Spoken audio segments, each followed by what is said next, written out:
Hello बच्चों, आज हम लोग पढ़ेंगे क्लासिफिकेशन ऑफ क्रिस्टलाइन सॉलिड।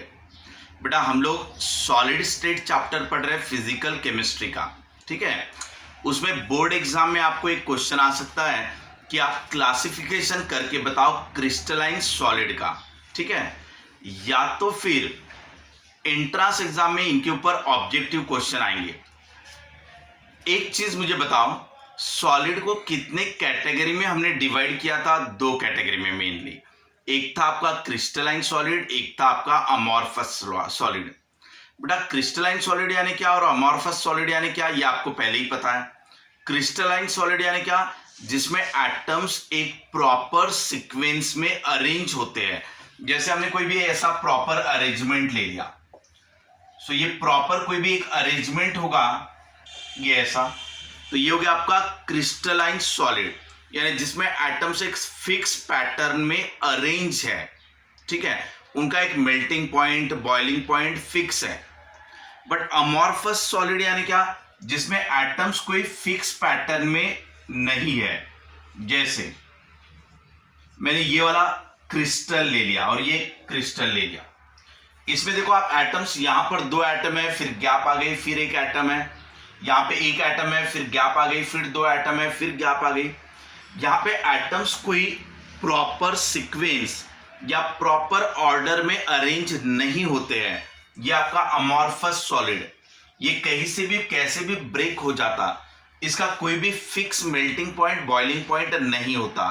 ये आपका अमॉर्फस सॉलिड। लेकिन अगर आप क्रिस्टलाइन सॉलिड लेते हो तो इसमें एटम्स आपके एक फिक्स पैटर्न में होते हैं क्रिस्टलाइन में। ठीक है ना, इनका fix melting point, boiling point होता है। ये हो गया हमारा क्रिस्टलाइन सॉलिड, ये हो गया हमारा अमॉर्फस सॉलिड। अमॉर्फस सॉलिड के बारे में ज्यादा पढ़ने के लिए नहीं है, हमें मेनली पढ़ना है क्रिस्टलाइन सॉलिड, जिसका फिक्स मेल्टिंग पॉइंट है, फिक्स बॉइलिंग पॉइंट है और फिक्स एटम का अरेंजमेंट है। बाद में क्रिस्टलाइन सॉलिड को भी 4 कैटेगरीज में डिवाइड किया गया। अगर कोई सॉलिड आयन से बन रहा होगा, पॉजिटिव आयन, निगेटिव आयन, इनके अट्रैक्शन से, सो वो आयोनिक बॉन्ड बनाएगा, तो उसको आयोनिक सॉलिड ले लिया। यानी आपको 4 कैटेगरीज कौन सी की गई? Ionic solid, covalent solid, metallic solid और मॉलिक्यूलर सॉलिड। ये बनाने के पीछे कुछ रीजन है, यहाँ पे लिखा हुआ है। पहला लिया है मैंने आयोनिक सॉलिड, फिर लिया है कोवैलेंट सॉलिड, फिर लिया है मॉलिक्यूलर सॉलिड और फिर लिया है मेटालिक सॉलिड। अब इतना चीजें क्लियर हो गया आपका कि जो सॉलिड है उसके 2 कैटेगरीज कौन से? एक अमॉर्फस सॉलिड और एक क्रिस्टलाइन सॉलिड। बेटा अमॉर्फस सॉलिड के बारे में ज्यादा नहीं पढ़ना है। अब आ गया आपका क्रिस्टलाइन सॉलिड। क्रिस्टलाइन सॉलिड के 4 कैटेगरीज कौन से? Ionic solid, covalent solid, metallic solid और मॉलिक्यूलर सॉलिड। ठीक है, अब हम लोग इन चीजों को डिटेल में पढ़ेंगे। क्लियर? अब देखते हैं। सो पहला सॉलिड ले लेते हैं हम, आयोनिक सॉलिड।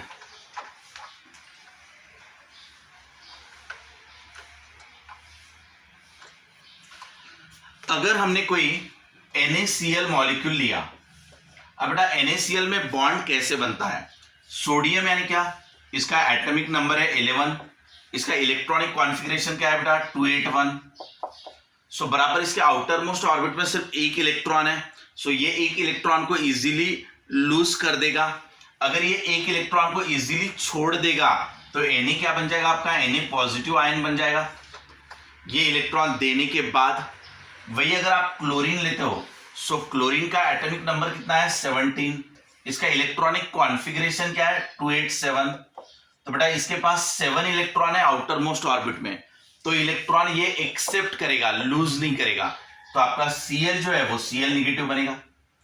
जब आपका Na हो गया और ये Cl हो गया, ये जब बॉन्ड बनाते हैं तो Na अपना एक इलेक्ट्रॉन इसको दे देता है। सो सोडियम ने एक इलेक्ट्रॉन इसको दे दिया, तब यहां से एक इलेक्ट्रॉन चला जाएगा, ये वाला बन जाएगा 8। सो यहां से एक इलेक्ट्रॉन चला गया, इसलिए ये बना Na पॉजिटिव, और यहां पे एक्स्ट्रा इलेक्ट्रॉन आ गया, इसलिए ये बना Cl निगेटिव। अब यहां पे क्या बन गए? आयंस। अब ये जो Na पॉजिटिव आयंस है, और ये Cl निगेटिव आयंस है, ये कटायन हो गया या अनायन हो गया। अब ये पॉजिटिव आयन और निगेटिव आयन, इनमें फोर्स ऑफ अट्रैक्शन रहेगा बाय कूलम्स लॉ। कूलम्स ने कहा था कि पॉजिटिव और निगेटिव एक दूसरे की तरफ अट्रैक्ट करते हैं बाय सम फोर्स, ठीक है ना, जिसे आप इलेक्ट्रोस्टैटिक फोर्स कहते हो। यानी positive ion negative ions attract toward each other by the electrostatic force of attraction which is given by the Coulomb's law. तो इसे कहते हैं बेटा आयोनिक बॉन्ड, यानी एटम्स आयन में कन्वर्ट होते हैं और आयंस यानी पॉजिटिव और निगेटिव आयंस एक दूसरे को पकड़ के रखते हैं और उससे जो सॉलिड बनता है या उससे जो बॉन्ड बनता है वो आयोनिक बॉन्ड, और उससे जो सॉलिड बना वो यानी आयोनिक सॉलिड। ये हो गया। अब पॉजिटिव और निगेटिव में का फोर्स ऑफ अट्रैक्शन वैसे देखा जाए तो काफी स्ट्रांग होता है, इसलिए ये मटेरियल हार्ड रहता है और साथ ही साथ ब्रिटल रहता है। सो NaCl वाला मटेरियल हार्ड रहेगा, ब्रिटल रहेगा। बेटा इसका मेल्टिंग पॉइंट हाई रहेगा, बॉइलिंग पॉइंट हाई रहेगा, साथ ही साथ क्योंकि ये फोर्स ऑफ अट्रैक्शन ज्यादा होता है, जब ये फोर्स ऑफ अट्रैक्शन अच्छे से पकड़ के है तो ये हार्ड भी है, इसका मेल्टिंग पॉइंट भी हाई है। But it is a bad conductor of electricity when it is in solid form. जब ये सॉलिड फॉर्म में है तो ये बॉन्ड बनाए हुए है, तब वो इलेक्ट्रिसिटी को फ्लो नहीं कराता। बट जैसे आप उसको मेल्ट कर देते हो, सो मेल्ट करने के बाद पॉजिटिव और निगेटिव आयंस सेपरेट हो जाएंगे और करंट का फ्लो चालू हो जाएगा, यानी आयंस का फ्लो यानी चार्ज का फ्लो चालू हो जाएगा। वही अगर NaCl को आप वाटर में डिसॉल्व करते हो, NaCl एक बॉन्ड बना हुआ है, बट ये NaCl मॉलिक्यूल, अब इनको अगर आप वाटर में डिसॉल्व करोगे, सो वाटर में डिसॉल्व करते ही इसके आयन सेपरेट हो जाते हैं, यानी पॉजिटिव आयन और निगेटिव आयन सेपरेट हो जाएंगे। अब जैसे ही यहाँ पे पॉजिटिव आयन निगेटिव आयन बन जाएंगे तो ये करंट फ्लो कर पाएगा, यानी यहाँ से इलेक्ट्रिसिटी फ्लो होगी। समझ में आ रहा है? सो हमने पहला वाला पॉइंट कौन सा पढ़ा? Ionic solid. आयोनिक सॉलिड में क्या होता है? आयंस बनते हैं, आयोनिक सॉलिड आयंस बनेंगे, पॉजिटिव आयन निगेटिव आयंस बनेंगे और पॉजिटिव निगेटिव आयंस एक दूसरे की तरफ अट्रैक्ट होके by the Coulomb's law of electrostatic, ठीक है, और इलेक्ट्रोस्टैटिक फोर्स से पॉजिटिव और निगेटिव आयन नजदीक आएंगे और ये बॉन्ड बनाएंगे, दैट इज आयोनिक बॉन्ड। और इससे जो सॉलिड बना दैट इज आयोनिक सॉलिड। ये फोर्स ऑफ अट्रैक्शन काफी स्ट्रांग होता है, इसलिए आपका मटेरियल हार्ड रहता, ब्रिटल रहता। ये जब मॉलिक्यूल फॉर्म में है यानी सॉलिड फॉर्म में बना हुआ है तब ये करंट फ्लो नहीं कराएगा, बट जैसे इसको मेल्ट कराओगे या तो पानी के अंदर डिसॉल्व कराओगे तो पॉजिटिव और निगेटिव आयन क्या हो जाएंगे? सेपरेट। जब प्लस और माइनस सेपरेट हो गए तो आपका करंट फ्लो करा पाएगा। ये सब आ गया आपका आयोनिक सॉलिड के अंदर। क्लियर? अब बेटा दूसरे टाइप का जो सॉलिड है वो कौन सा है? सिंपल है, कोवैलेंट सॉलिड। अब कोवैलेंट सॉलिड का एक एग्जांपल पढ़ लेते हैं।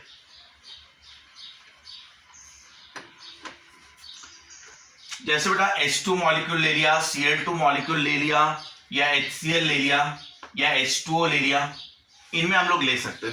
देखते कैसे, ठीक है। अब कोवैलेंट बॉन्ड यानी क्या? अगर मैंने कहा हाइड्रोजन तो उसका एटॉमिक नंबर क्या है? 1, इलेक्ट्रॉनिक कॉन्फ़िगरेशन भी 1। क्लोरीन का एटॉमिक नंबर क्या है? 17, इलेक्ट्रॉनिक कॉन्फ़िगरेशन क्या है? 287। अब ये बताओ, इसके पास आपका ये HCl, इसके पास आपका एक इलेक्ट्रॉन है तो ये लूज करेगा, इसके पास एक इलेक्ट्रॉन कम है तो ये गेन करेगा। सो ये कौन बनाएगा? आपका आयोनिक बॉन्ड बनाएगा। लेकिन अगर मैंने H2 बॉन्ड कहा, Cl2 बॉन्ड कहा, अब यहां पे कोवैलेंट बॉन्ड बनेगा क्योंकि इसके एक हाइड्रोजन के पास भी एक इलेक्ट्रॉन है, दूसरे हाइड्रोजन के पास भी एक इलेक्ट्रॉन है। यहाँ पे H2 लिखा हुआ है, तो दो हाइड्रोजन, दोनों के पास एक एक इलेक्ट्रॉन, तो पहला वाला हाइड्रोजन भी इलेक्ट्रॉन लूज करने को तैयार नहीं रहेगा, दूसरा हाइड्रोजन भी इलेक्ट्रॉन को लूज करने के लिए तैयार नहीं रहेगा, क्योंकि दोनों के पास इक्वल नंबर ऑफ इलेक्ट्रॉन्स है। तो फाइनली जाके दोनों क्या करेंगे? इलेक्ट्रॉन को शेयर करेंगे। सो एक हाइड्रोजन, दूसरा हाइड्रोजन, ये अपना एक इलेक्ट्रॉन, ये अपना एक इलेक्ट्रॉन, और दोनों अपने इलेक्ट्रॉन को क्या करेंगे? शेयर करेंगे। इसे क्या कहते हैं? Covalent bond. वैसे आप Cl के बारे में ले लो, तो अगर Cl2 बनेगा तो यहां पे भी एक क्लोरीन और दूसरा क्लोरीन, ये दोनों क्लोरीन के एटम एक एक इलेक्ट्रॉन को शेयर करेंगे। ये इलेक्ट्रॉन को शेयर क्यों करेंगे? क्योंकि इसके पास भी कितने हैं? 7 इलेक्ट्रॉन। पहला क्लोरीन के पास 7 इलेक्ट्रॉन, दूसरे के पास भी 7 इलेक्ट्रॉन। तो ना तो ये इलेक्ट्रॉन को लूज करेगा, ना तो ये इलेक्ट्रॉन को लूज करेगा। सो दोनों एक दूसरे के एक एक इलेक्ट्रॉन क्या करेंगे? शेयर करेंगे। इसे कहते हैं कोवैलेंट बॉन्ड। और बेटा ये कोवैलेंट बॉन्ड की चेन कितनी भी बड़ी रह सकती है। आपने ऑर्गेनिक केमिस्ट्री में पढ़ा है। ऑर्गेनिक केमिस्ट्री में आपने जैसे ये पढ़ा कि CH3 CH2 CH2, ये आपका ऐसे चलते रहता है। सो यहाँ पर कितने भी बड़े मॉलिक्यूल्स फॉर्म हो जाते हैं। सो आयोनिक सॉलिड हम लोग, कोवैलेंट सॉलिड हम लोग पढ़ रहे हैं। कोवैलेंट सॉलिड में क्या होता है? शेयरिंग ऑफ इलेक्ट्रॉन्स होता है। इसमें जो मॉलिक्यूल्स बनते हैं वो काफी बड़े बनते हैं। ये भी फोर्स ऑफ अट्रैक्शन काफी स्ट्रांग रहता। सो ये ज्यादा हार्ड रहता, ये वेरी हार्ड रहता, और इसका मेल्टिंग पॉइंट भी हाई रहेगा। इसके कंपैरिजन में इसका मेल्टिंग पॉइंट हाई रहेगा। अगर इसका मेल्टिंग पॉइंट 600 डिग्री सेल्सियस से स्टार्ट हो रहा होगा, तो इसका मेल्टिंग पॉइंट 1200 डिग्री सेल्सियस से स्टार्ट होगा, तो ये 4000 डिग्री सेल्सियस तक भी जाएगा। जबकि ये 600 से लेके 1200 तक जा सकता है या 1400 तक जा सकता है।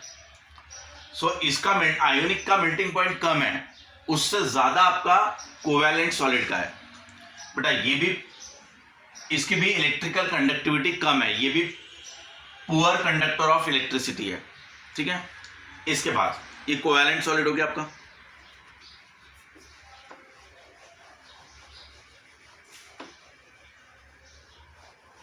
एक हमने पढ़ा, जैसे यहां पे लिख देता हूं कि Na+ और Cl- ये अट्रैक्ट हुए ऐसे और बॉन्ड बना NaCl, ये आपका आयोनिक सॉलिड।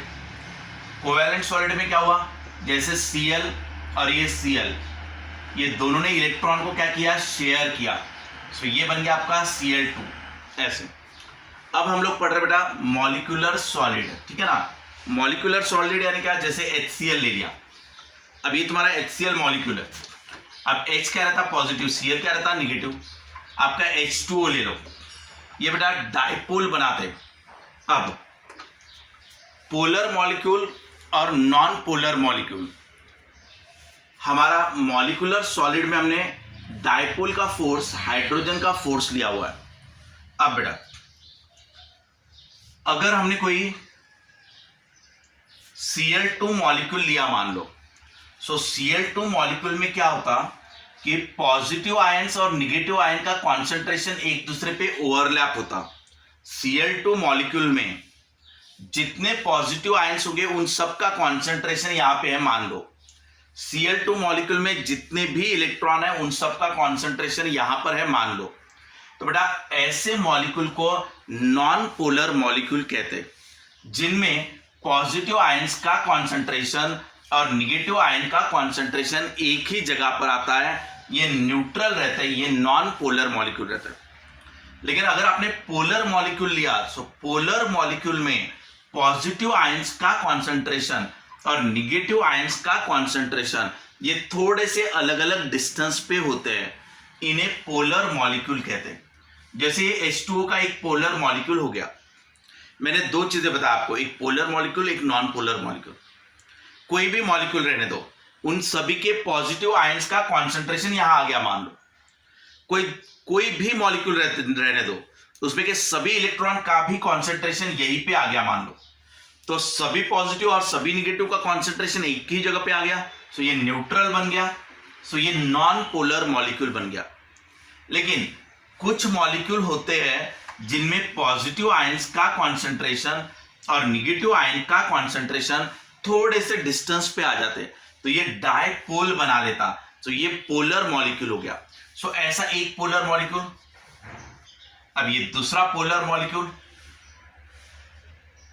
ये ऐसा, ये तीसरा पोलर मॉलिक्यूल, ये ऐसा। अब ये अलग अलग पोलर मॉलिक्यूल है। सो इसमें plus minus plus minus plus minus. अब ये एक डाइपोल दूसरे डाइपोल की तरफ अट्रैक्ट हुआ, ये वाला डाइपोल इस डाइपोल की तरफ अट्रैक्ट हुआ। सो डाइपोल के अंदर फोर्स ऑफ अट्रैक्शन आ जाएगा, यानी एक मॉलिक्यूल दूसरे मॉलिक्यूल की तरफ अट्रैक्ट हो रहा है, ये मॉलिक्यूल इस मॉलिक्यूल की तरफ अट्रैक्ट हो रहा है, so molecule make a force of attraction by the London force और हाइड्रोजन बॉन्डिंग और डाइपोल अट्रैक्शन। ये जो है इसे मॉलिक्यूलर सॉलिड कहते हैं। यहां पे देखो बेटा, आयंस बनना और आयंस के अंदर का फोर्स ऑफ अट्रैक्शन यानी आयोनिक बॉन्ड, आयोनिक सॉलिड। और बेटा कोवैलेंट बॉन्ड या कोवैलेंट सॉलिड यानी क्या? सो एटम्स इलेक्ट्रॉन को शेयर करना। सो यहां पे एटम्स आ गए, atoms make a force of attraction, ये हो गया covalent solid. Ions make a force of attraction, ions से बनना आयोनिक सॉलिड, एटम्स से बनना कोवैलेंट सॉलिड, और मॉलिक्यूल से क्रिस्टल बनना यानी मेटल बनना, ठीक है ना। मॉलिक्यूल के फोर्स ऑफ अट्रैक्शन से मेटल बनना, ये आ गया आपका मॉलिक्यूलर सॉलिड में। इतना क्लियर हुआ? Ionic solid is form by the ions, covalent solid is form by the atoms, molecular solid is form by the molecules. और मॉलिक्यूल्स में फोर्स ऑफ अट्रैक्शन कहां से आएगा? आयंस में तो फोर्स ऑफ अट्रैक्शन आया था इलेक्ट्रोस्टैटिक कूलम्स लॉ, इनमें एटम्स में शेयरिंग ऑफ इलेक्ट्रॉन हुआ था। यहां मॉलिक्यूल डाइपोल बनाते और डाइपोल में फोर्स ऑफ अट्रैक्शन करके ये मेटल बनता है। समझ में आ रहा है? या तो इसमें हाइड्रोजन बॉन्डिंग भी रहता है या तो लंडन फोर्सेस भी रहता, जो वीक फोर्स रहता। बेटा ये सभी फोर्सेस कमजोर है, ये वीक है एज कंपेयर टू दिस। ये वाला तो सबसे स्ट्रांग था, ये भी स्ट्रांग में आता था, बट ये वाले जो फोर्स है मॉलिक्यूल को अट्रैक्ट करना, ये फोर्स कम रहता है, ठीक है ना। अब ये वीक फोर्स अगर रहेगा तो इसका मेल्टिंग पॉइंट भी कम रहेगा, सो मेल्टिंग पॉइंट इसका कम है। ये पुअर कंडक्टर ऑफ इलेक्ट्रिसिटी है और ये सॉफ्ट मटेरियल है क्योंकि इनके अंदर का फोर्स ऑफ अट्रैक्शन कम है, तो ये सॉफ्ट मटेरियल है, ठीक है। नेक्स्ट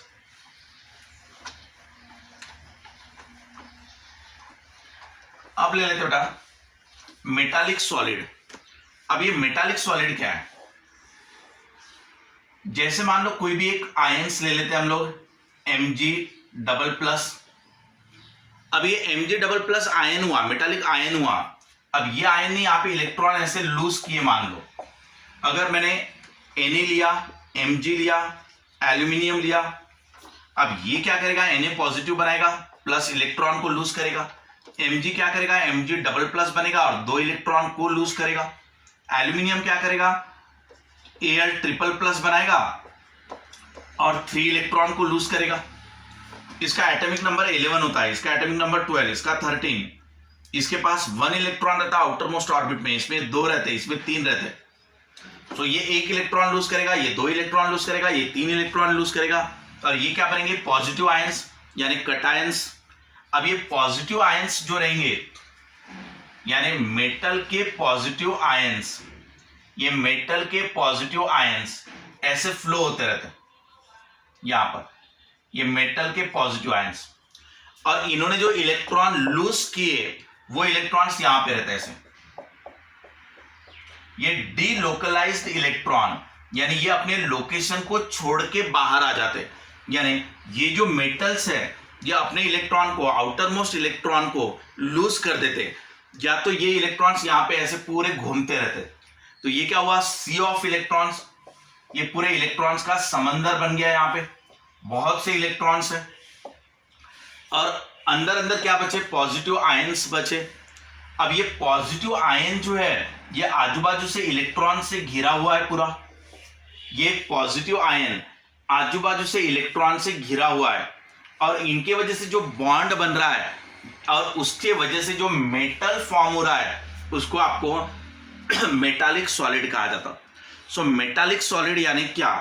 सो मेटल अपने इलेक्ट्रॉन को लूज करके खुद अपने आप को पॉजिटिव आयंस बना लेते हैं, और वो पॉजिटिव आयंस सराउंडिंग में पूरे इलेक्ट्रॉन से घिरे हुए होते हैं, और इस तरीके से जो बॉन्ड बनता है और मेटल बनता है इसे मेटालिक सॉलिड कहते हैं। इसके बाद इसमें आपका फोर्स कौन सा है? तो पॉजिटिव आयन और इलेक्ट्रॉन इनके बीच में का फोर्स ऑफ अट्रैक्शन है। ये वाला मटेरियल भी सॉफ्ट भी रहता है और हार्ड भी रहता है। ये सॉफ्ट से लेके हार्ड तक ऐसे अलग अलग वेराइटीज के मेटल इसमें मिलते हैं। ये आपका गुड कंडक्टर है इसका मेल्टिंग पॉइंट भी काफी वैरी करता है, wide range of melting point, और ये गुड कंडक्टर है। गुड कंडक्टर है क्योंकि इसमें large number of free electrons available है।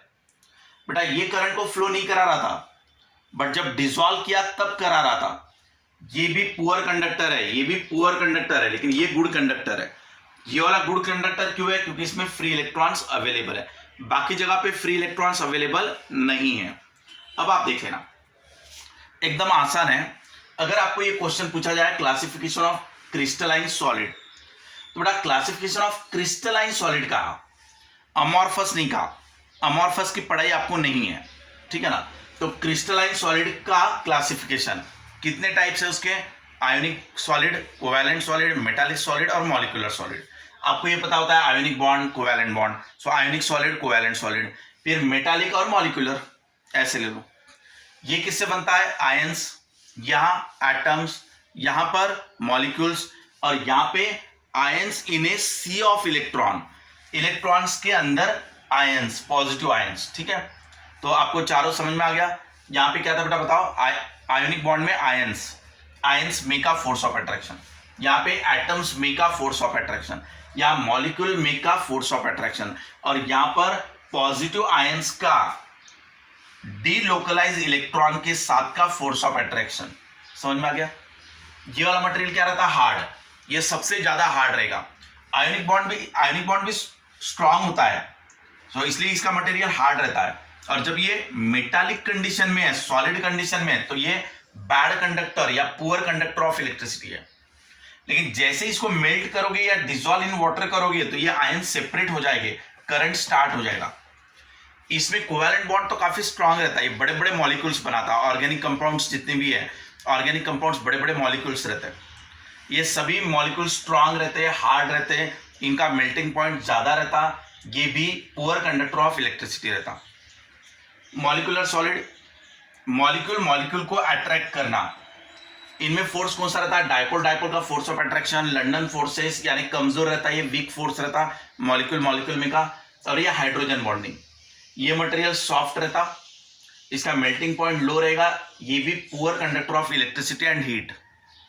अब मेटालिक सॉलिड, बेटा मेटालिक सॉलिड इस टाइप से, इसमें वाइड रेंज आती, मेल्टिंग पॉइंट की भी बहुत वेराइटीज रहती, बहुत large range of melting point, यहाँ पे लिखा है wide range of melting point. और ये सॉफ्ट भी मटेरियल मिलते हैं, हार्ड भी मटेरियल मिलते हैं, यानी ये भी काफी वैरी कर रहा है। और यहाँ पर फ्री इलेक्ट्रॉन्स है, इसलिए ये गुड कंडक्टर भी है इलेक्ट्रिसिटी का और हीट का। समझ में आ रहा है? सो बेटा ये क्वेश्चन अगर आपको एंट्रेंस एग्जाम में पूछेंगे तो काफी ऑब्जेक्टिव बनते हैं इसमें, और बोर्ड एग्जाम में रहा तो आपको इस तरीके से पॉइंट वाइज इसको लिखना होगा। ठीक है, ओके बाय बेटा।